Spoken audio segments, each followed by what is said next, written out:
April is looking insane in terms of what's being published, especially in the world of translated literature. January, February, and March were all really great months. We've had a good first quarter of the year. Standout books like Luster by Raven Leilani, My Brilliant Life by Aran Kim, Clara and the Sun by Kazuo Ishiguro, all of these jump to mind, and all of them I've done videos on. But April, I've been excited to talk about April. April is also my birthday. Not until the end of the month, but it's there. And April is looking like the first really jam-packed month of the year in terms of literature. From what I've seen looking down the line, it looks like April and June are the two big ones, so I'm really looking forward to talking about June as well. My most anticipated book of the entire year is coming out in June, and yes, I already have a copy. I'm very excited. I'll tell you about that much later. But April is looking amazing. I can't wait to talk about it. I have 9 books. As always, every time I do this, every month, there will be books that I've missed out. There will be books that I completely forgot about, books that I didn't receive review copies of, whatever. Please, in the comments, let me know if there are any books that you're looking forward to in April that I completely missed. But these are my 9 that I'm particularly looking forward to. I have review copies and I can't wait to talk about them. Let's jump in. First up is a book that is becoming more and more part of our wheelhouse. Books and Bow is a website that does touch on food. We do have a lot of articles about food from around the world, especially East Asian cuisine. And so this book is relevant to us. Jess is currently in the process of writing a massive article all about books that are on food but aren't recipe books. And this is exactly the kind of book that you're going to see in that article. This is The Book of Difficult Fruit by Kate Lebo. Lebo. This is The Book of Difficult Fruit. It's a collection of 26 essays, all in alphabetical order from A to Z, that covers 26 different fruits from A to Z. And each essay goes into that particular fruit, what's strange about it, the cultural history of it, where it comes from, how you use it, maybe things like traditional medicine, personal attachment, the author's personal attachment to that fruit, and also recipes. So there are recipes in here, but it's mostly a book of 26 essays, one for each fruit, for each letter of the alphabet. It's an interesting book. It comes out on the 1st of April, and Jess has been reading a lot of books that are essays and non-fiction surrounding food. But again, are not just cookbooks and recipe books. They are deeper than that. They're talking about food culture. She's going to be putting all of that into a big list, and this book will be on that list, so look forward to reading that soon. Next book I want to talk about is also out on the 1st of April, and I've already done a video on it. You can go watch that right now. This is Brewed by Jackie Polzin. It is a book about 4 chickens. It is a book about a nameless protagonist who lives in Minnesota, is married to this academic economist guy, and she is spending about a year raising 4 chickens. The 4 chickens are called Gam Gam, Darkness, Gloria, and Miss Hennepin County. They all have different personalities and they all look different, behave different, and it's about her relationship to these chickens.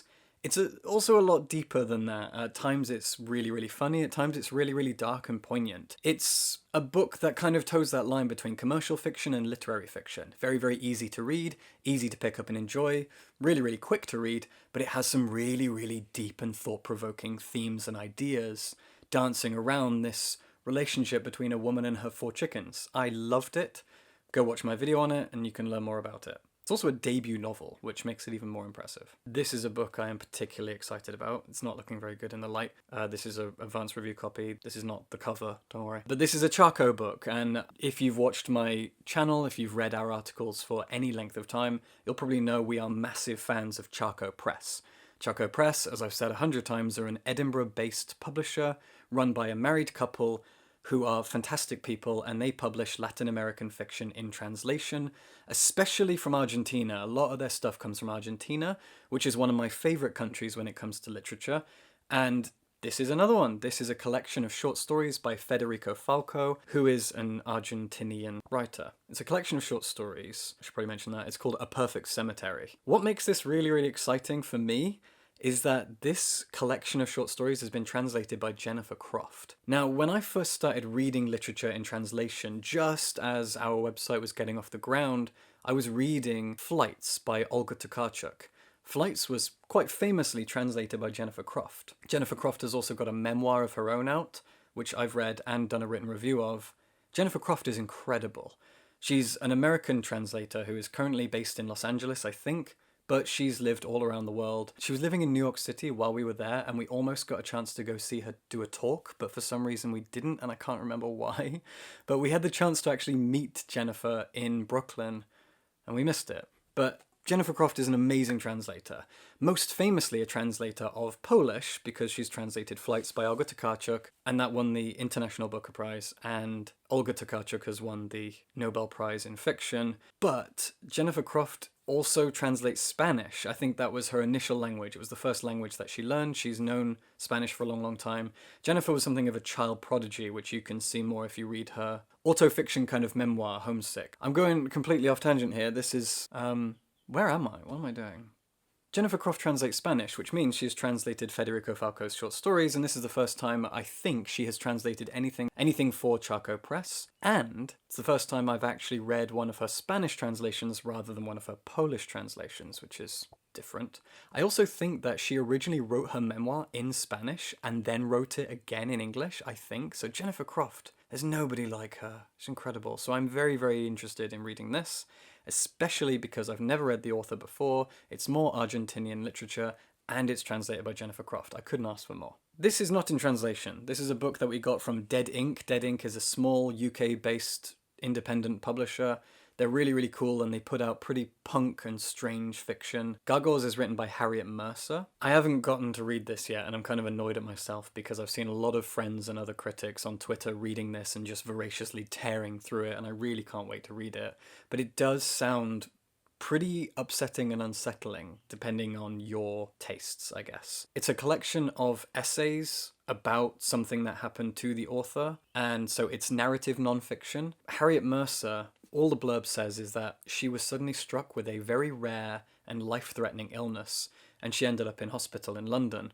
While she was in hospital for 6 weeks, she didn't sleep. She was awake the entire time, and she started to hallucinate gargoyles. And the gargoyles that she started to see sort of behind her eyes are metaphors for things like her internal demons and her deepest, darkest fears and her anxieties.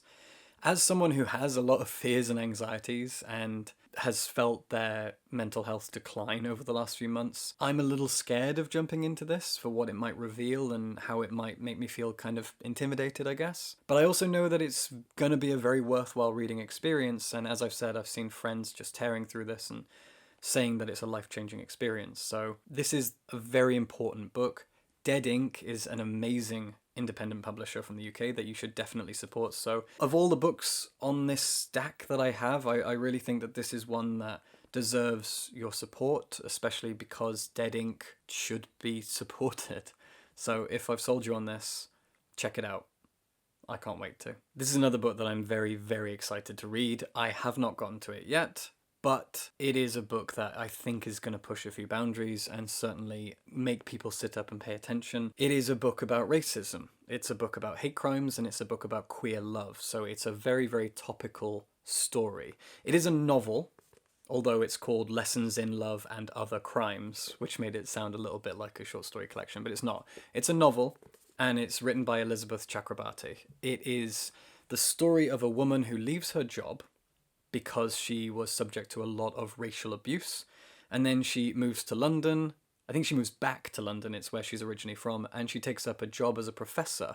While she's in that job, she falls into a lesbian relationship, and then more hate crime comes her way, and this time it's from an anonymous source. She doesn't know who is trying to abuse her and why, so it's pretty eerie. It sounds a little bone-shaking and intimidating, so it's gonna be a very, very topical read. It is a book that I've seen garner a lot of attention on social media, and I'm really excited. Again, it is published by a small indie press, The Indigo Press, and I don't think I've actually read anything they've published before, so this is a new one for me. As I said, I haven't read it yet, so I can't say much, but it sounds fantastic. I realise now that I'm struggling to drum up a lot of enthusiasm for these books, because smiling and being really enthusiastic when you're talking about books that are about hate crimes and suicide and depression and dangerous life-threatening illnesses, it does feel a little bit disingenuous, I guess.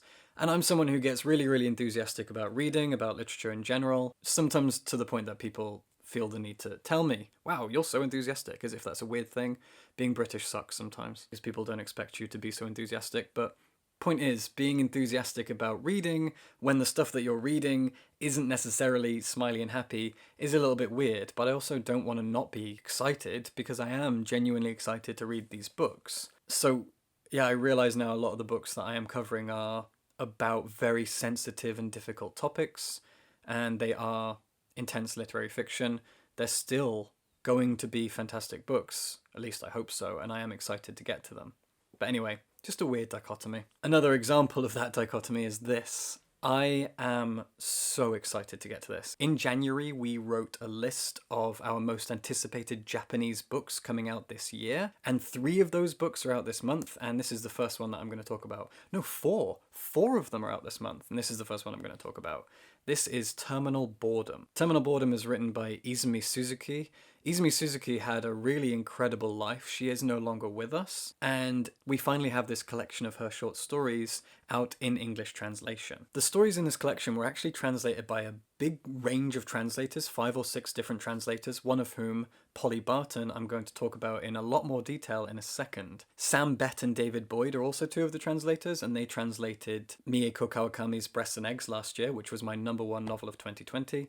So these stories are in really good hands. The only thing that I know about these stories is that they are punk. I've been told over and over that these are very, very punk and angry stories, and Izumi Suzuki was known as a very punk and angry writer. She also did a lot of amazing things with her life. She wasn't just a writer. She was a hostess, she was a model, she was an actress, and before that she was a factory worker. She had a really incredible life. From what I've heard, it was her writing that really skyrocketed her to fame, but shortly after she wrote the titular story of this collection, Terminal Boredom, she committed suicide. And so this is what we have of her, and that makes it feel intensely precious. I love punk angry stories. I especially love punk angry stories written by Japanese women. I feel like I read an increasing number of punk angry stories by Japanese women. I think if I was to nail a perfect genre for me, it would be that, whatever that entails, and that's exactly what this is, so I couldn't be more excited to read this. This next one I don't have a physical copy of, I've just got it on my Kindle, and it is called At the End of the Matinee, and it is by Keiichiro Hirono. A few interesting things about this. One, it is a love story. You don't often find romance novels written by men, and so that immediately piques my interest. It is a Japanese romance novel, and I've put on record many times, Japanese literature is my favourite literature, so I'm excited to read a Japanese romance novel by a man. I don't think I ever have. What's also really cool about this is it is translated by Juliet Winters Carpenter, who I have read an increasing number of her translations recently, and that's particularly cool. So I'm excited about this. As I said, it's called At the End of the Matinee, and it tells the story of 2 people who, for a while in their youth, were in love, and then their paths diverged. They ended up living completely different and separate lives, and I think now they're in their 40s or 50s, and their paths are just constantly doing this. They constantly seem to bump into each other or cross paths, even though they both, I think, become world travelers. Their jobs take them all over the world, and yet they somehow keep knotting up together, and at least one of the 2 is also married. So it's about a very complex relationship between 2 people who just throughout their lives keep meeting, and it sounds like a very tantalizing story because it feels like it might be taking that will they, won't they, Ross and Rachel kind of trope to its ultimate, most frustrating conclusion, and that sounds like fun. While I already mentioned that my #1 most anticipated novel of the year is coming out in June, my #2 most anticipated novel of the year is this, and it comes out at the end of April, and it is called Lonely Castle in the Mirror. It's another Japanese novel, and it's written by Mizuki Tsujimura. I have never read Tsujimura's books before. I think this is the only one that's currently translated into English, so this is pretty much everyone in the English language's first chance to read her stories, and it is a piece of fairy tale, fantasy, YA-ish loveliness. It seems pretty dark, and it tells the story of a handful of kids who all suddenly get sucked into a castle in a mirror, as the title suggests. One night, these kids look in a mirror in their house, and they all get sucked into this fantasy world. And there they have to compete to try to find something in this castle, and if they don't, they get stuck there. I'm pretty sure there can only be one winner. That's all I know about it. Also, It's published by Doubleday, and they made it very, very difficult to find out who the translator was. It took me a while. I had to ask on Twitter, and another Japanese translator friend of mine told me that it's Philip Gabriel, who translates a lot of Haruki Murakami's books, and it's him who's translated this, but I couldn't find that anywhere. It's not in here, so that was annoying. But yeah, The Lonely Castle in the Mirror. I do not read enough fantasy anymore. I do not read enough fairy tale stories, enough surreal and fun and accessible fantastical tales. I read too much very doomy, gloomy narrative, non-fiction and literary fiction, and I need a palate cleanser like this, so I really hope it's as good as I think it's going to be. I've built it up in my head as one of my most anticipated books of the year, and I really hope it is. My final book that I want to talk about, I've talked about a lot of Japanese books. I think 4 of the 9 books that I've mentioned here are Japanese, including this final one. I mentioned that Terminal Boredom, one of the translators for that collection, is Polly Barton, and I have here Polly Barton's own first book. Polly Barton is a Japanese to English translator who exploded onto the scene and has done some amazing works. Most notably, she translated this. Where is it? Where is it? Here it is. She translated this. There's No Such Thing as an Easy Job by Kikuko Tsumura. She translated this. I thought this was a fantastic translation. Polly Barton she used to live in Japan, now she lives in Bristol, where I used to live. And she translated this. She also translated Where the Wild Ladies Are by Aoko Matsuda, and other things that I'm forgetting right now. But yeah, she exploded onto the scene, or at least it feels that way. Suddenly, so many Japanese to English books were being translated by Polly Barton, and every single one of them was so good. And she's got this coming out. This was the winner of the Fitzcarraldo Essay Prize, I think it was, 2020 or 2019, depending on when she wrote it and how long it took for it to get published, I'm not sure. But Fitzcarraldo Editions are an indie press in the UK. They published the aforementioned Flights by Olga Tokarczuk, /translated by Jennifer Croft, trying to keep all this in my head. Fitzcarraldo Editions are probably one of the biggest indie presses in the UK. They are so revered for what they do. People worship them for the books that they publish, and quite rightly, honestly. All the fiction that they publish is in beautiful blue covers with white text, and if it's non-fiction, it's the other way around, white covers with blue text. And so this is a piece of non-fiction by Polly Barton. It won the Essay Prize and got turned into a full-length book, which is out at the end of this month. I am so excited to read this. The buzz around this book has been insane. I've seen a lot of friends, fellow critics, translators, people from around the world trying to get a hold of this book. Everyone is desperate for a review copy, and I can't tell you how thrilled I am to Claire Bogan from Fitzcarraldo who sent us this. Oh, so grateful that Claire sent us this. The book, by the way, if you can't see because there's too much glare, is called 50 Sounds, and it is Polly Barton's personal memoir and exploration of her time living in Japan, learning Japanese, learning to become part of the scenery, and expressing her time in Japan and the discoveries that she made and her mastery of the language through the exploration of sound and language and voice. And she frames it through onomatopoeia, 50 sounds, 50 unique Japanese onomatopoeia. If you're a weeb, if you're a Japanophile, if you're a big anime fan, whatever, you probably know that there are a lot of unique onomatopoeia that are used in Japan. Every language has unique onomatopoeia within their language. I remember when I lived in China learning that dogs don't say bark bark or woof woof, they say wang wang, and I was like, oh, I don't know what a dog sounds like. And then in Korea dogs say mong mong, which isn't great to my ear. No offense to Koreans, obviously, it's nothing specific about. Anyway, yeah, you get what I'm saying. So all languages have unique onomatopoeia, and they're a lot of fun, and Polly uses that as a kind of framing device for the steps that she's taking throughout this book. At least I think I got that right. I haven't actually gotten to read it yet, and I feel bad that I haven't already jumped in and read it because people are so eager to, so I feel like I'm teasing them somehow, at least, you know, for their sake. If you haven't managed to get a copy, I should have read it because I have one. It feels like I'm dangling a worm in front of people or something. What am I saying? What is wrong with me? I've been really ill the last few days. I think I have sinusitis. I'm not sure what it is, but anyway, I feel like crap, so that's why this video's been weird energy. This is the last book out this month that I'm excited to read, unless there are ones I've forgotten. Again, please let me know. But Polly Barton is an amazing translator, and the fact that she's now written this memoir slash travel book slash narrative piece of non-fiction, whatever you want to call it, oh, I can't wait. And it's got such a weird and unique framing device that I think is so cool. Gosh, she's awesome. Polly Barton is so cool. So 50 Sounds, check it out. That'll do it. That's 9 books. A lot of them were Japanese, and a lot of them are very, very dark and dismal and depressing. That is not necessarily a bad thing, but as I said, my mental health has been just hit by a car recently, so whatever.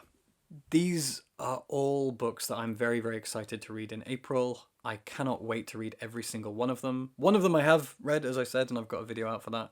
And the rest will either appear in articles or videos in the near future, but please check all of them out and support independent presses. Charco Press, Dead Ink, Indigo Press, Fitzcarraldo. These are all independent presses that deserve your support, your money, your time, your attention. Give them your love. I also got to the end of this video and realised that I've been staring over the camera's shoulder at Bimini Balbulash, our new mascot, and I didn't put her in the video. That tells you how ill I've been. Anyway, subscribe for books.